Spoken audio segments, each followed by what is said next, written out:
action let's go 저 건물을 찾으러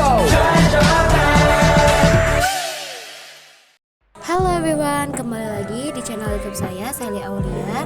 Nah, di sini saya akan menjelaskan mengenai IP address dan subnetting.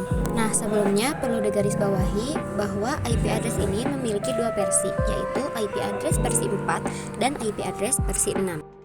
Tapi di sini kita akan membahas mengenai IP address versi 4 terlebih dahulu ya teman-teman. Nah, IP address versi 4 ini berjumlah 32 bit.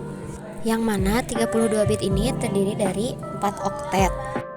Nah, di dalam oktet tersebut ada yang namanya angka, yang mana angkanya itu dengan jumlah range dari 0 sampai 255. Jadi tidak ada ceritanya si angka ini tuh kurang dari 0 ataupun lebih dari 255. Kayak misalkan kurang dari 0, negatif 1, negatif 2 dan seterusnya, ataupun lebih dari 225 seperti 256 kayak gitu tuh tidak ada.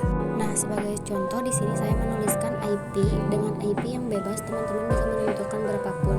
Cara penulisannya yang benar itu harus menggunakan slash. Di sini kita memakai slash 24. Nah, jadi apa sih slash 24 ini? Slash 24 ini kita bisa sebut dengan prefix, yang mana artinya total IP yang bisa digunakan atau bisa dipakai. Nah, jadi arti dari slash 24 ini yaitu prefix yang artinya total IP yang bisa digunakan atau dipakai. Nah, untuk mengetahui fungsi atau kegunaan dari prefix ini dibutuhkanlah yang namanya subnetting. Yang mana materi dari subnetting ini terdiri dari IP total, lalu ada subnet mask, lalu ada IP network, ada IP broadcast, dan terakhir ada IP range. Nah, jadi untuk belajar subnetting ini kita butuh yang namanya IP total, subnet mask, IP network, IP broadcast, dan IP range. Nah, yang pertama gimana sih cara menggunakan atau menghitung IP total ini sendiri? Nah, yang pertama di sini kita ambil aja 32, yaitu sesuai dengan IP versi yang kita pakai, itu IP versi 4 yaitu 32 bit. Nah, lalu dikurangi dengan di sini dikurangi dengan prefix atau yang sudah dijelaskan tadi yaitu slash, yang mana total IP yang bisa digunakan. Atau lebih mudahnya kita ubah menjadi 32 dikurangi 24, yaitu tadi dari slash 24. Nah, jumlahnya yaitu 8. Yang 8 juga ini dirubah menjadi 2 pangkat. Jumlahnya yaitu 256. Nah, sudah dijelaskan juga bahwa tadi tuh range-nya dari 0 sampai 255. Nah, di sini bagaimana sih cara menghitung subnet mask itu sendiri?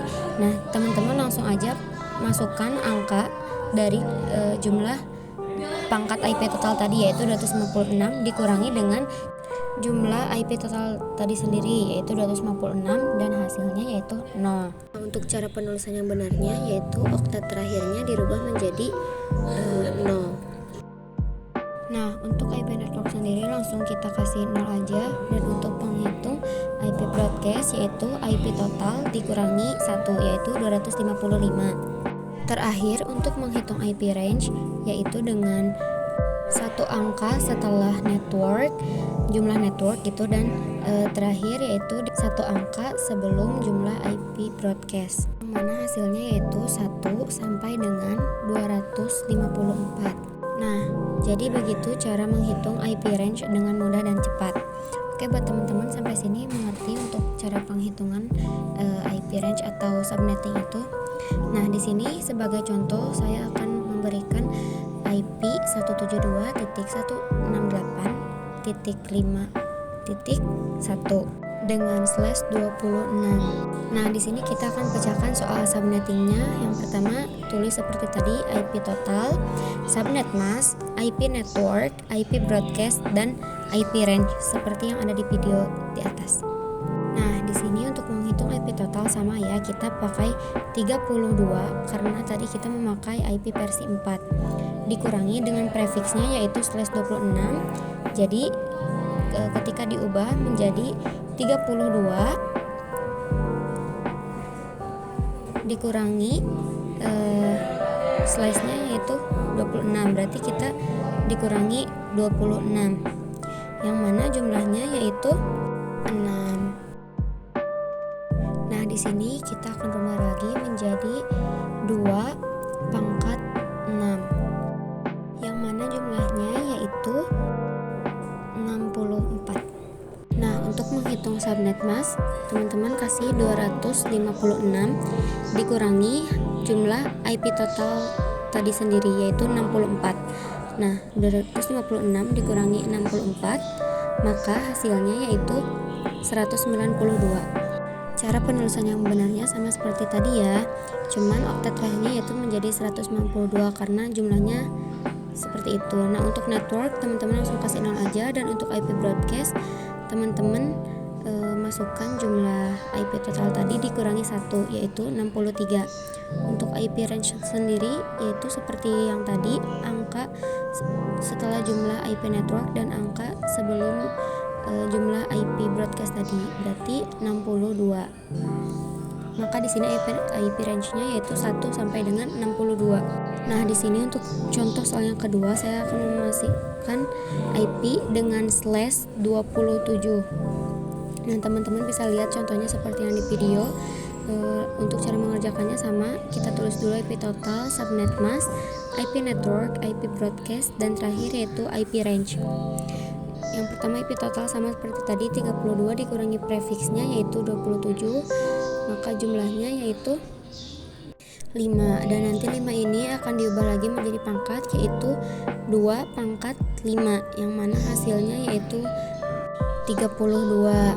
Nah, lalu setelah itu kita hitung subnet masknya yaitu 256 dikurangi IP total tadi yaitu 32, maka hasilnya 224. Cara penulisannya sama, oktet terakhirnya dirubah menjadi 224. Lalu IP network langsung kasih 0 aja, dan IP broadcast yaitu IP broadcastnya yaitu 32 dikurangi 1 yaitu 31. IP range-nya berarti dari 1 sampai 30. Nah, di sini di IP networknya teman-teman tulis 32, yang mana nanti 32 ini dijumlahkan dengan 32 lagi, yang mana hasilnya yaitu 64. Nah, 64 itu dikurangi lagi dengan 1 yaitu 63. Nah, misalkan di sini contohnya oktet keempatnya diganti menjadi 70. Nah, maka di sini kita bisa mencoba yaitu misalkan dengan menghitung 63 ditambah 1 yaitu 64, dan 64 ditambah 32 yaitu 96. Lalu 96 kurangi 1 jadi 95. Untuk IP range-nya berarti 65 sampai dengan satu angka sebelum IP broadcast, berarti 94. Nah, untuk penjelasan mengenai IP address dan subnetting saya cukupkan sekian. Kita akan membahas materi selanjutnya di video berikutnya. Nah, karena sebelumnya kita sudah membahas materi IP address dan subnetting, di sini kita akan membahas mengenai IP public dan IP private. Apa sih perbedaan di antara IP public dan IP private ini? Nah, oke. Untuk IP public ini sendiri, IP public adalah alamat IP yang dapat diakses secara global melalui internet, karena IP public ini bisa diakses dan dibuka di mana saja dan digunakan untuk mengidentifikasi perangkat yang terhubung ke internet. Sebelumnya kita mempunyai facebook.com dengan IP 102.23.4.2. Nah, IP tersebut bisa kita akses dan juga bisa kita buka kapan saja dan dimanapun. Oke, berbeda dengan IP private, karena alamat IP private ini yang hanya bisa diakses melalui jaringan internal seperti jaringan rumah atau jaringan komputer. IP ini hanya dapat diakses atau dibuka oleh beberapa orang saja dan hanya bisa dibuka oleh orang yang memiliki aksesnya.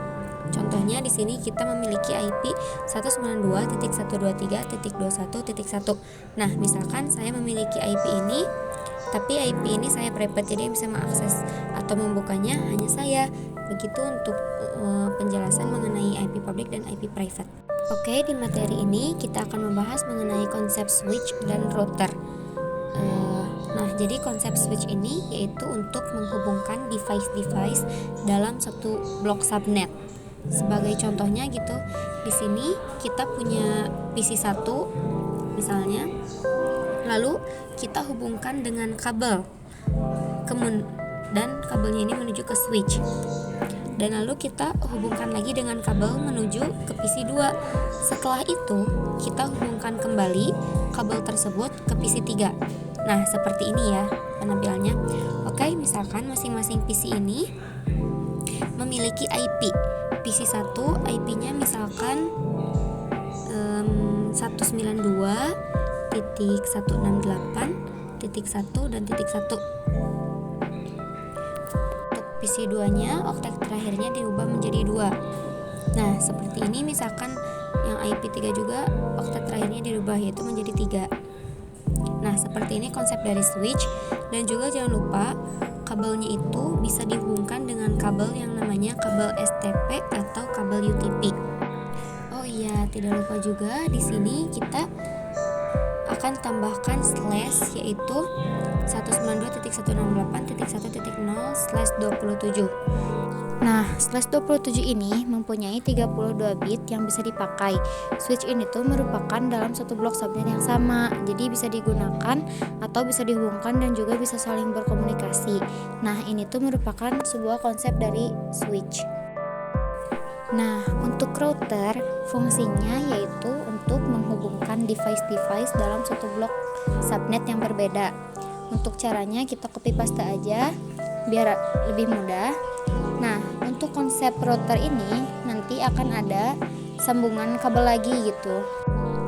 Oke, lalu di sini ada sambungan untuk router yang dihubungkan kembali dengan kabel menuju ke switch. Nah, lalu di sini tuh ada PC lagi, misalkan contohnya itu PC 4 dengan IP 192.168.1.50. Nah, kenapa bisa 50? Karena dia ini sudah ada pada blok subnet yang berbeda dengan yang pertama. Karena fungsi router ini untuk menghubungkan device-device dalam satu blok subnet yang berbeda. Maka dari itu PC 4 dapat berkomunikasi dengan PC 2 karena ada router. Mungkin cukup sekian untuk pengenalan dari konsep switch dan router. Oke teman-teman, di sini saya akan mempraktikkan mengenai praktik menghubungkan dua komputer menggunakan switch. Nah, yang pertama-tama setelah teman-teman membuka aplikasi Cisco-nya, di sini teman-teman langsung masuk ke PC, lalu teman-teman klik PC-nya. Nah, di sini kita menggunakan dua PC, lalu setelah itu ke device, lalu kita memilih switch. Nah, di sini juga ada berbagai switch. Teman-teman bisa pilih switch yang ini. Nah, setelah itu teman-teman klik connection lalu pilih yang ini. Lalu setelah itu sambungkan dari PC 1 ke switch dan dari PC 2 ke switch juga.